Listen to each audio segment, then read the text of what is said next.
आम स्वामी चिदानंद स्कूल तरफ मिस मान द्वारा पिलामानंकु स्वागत अभ्यर्थना जणा जाउची।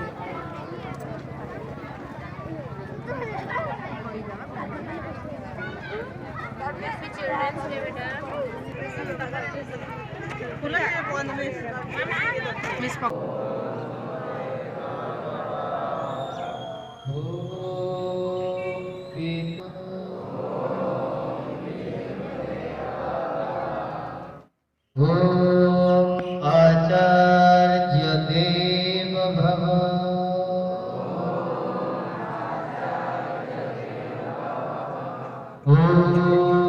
गुरुदेव भव।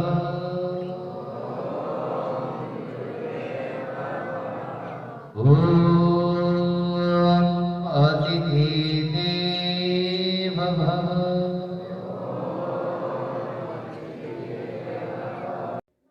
शेषे आम सन्धार आम स्वामी चिदानंद हॉस्टेल तरफ पिलामान सहित शिशु दिवस पालन करूँ।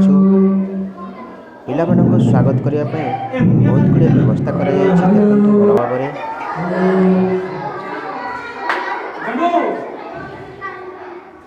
पिलांकर स्वागतम कार्यक्रम शेष होला परे आम स्कूल डायरेक्टर सार एवं मुख्य अतिथि जगदीश सार द्वारा दीप प्रज्वलन करी शिशु दिवस को आम संध्या समय आरंभ करिछु आम हॉस्टेल रे।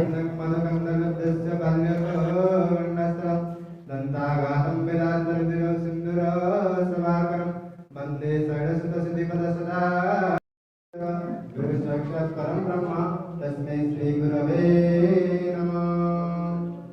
महाराज की जय।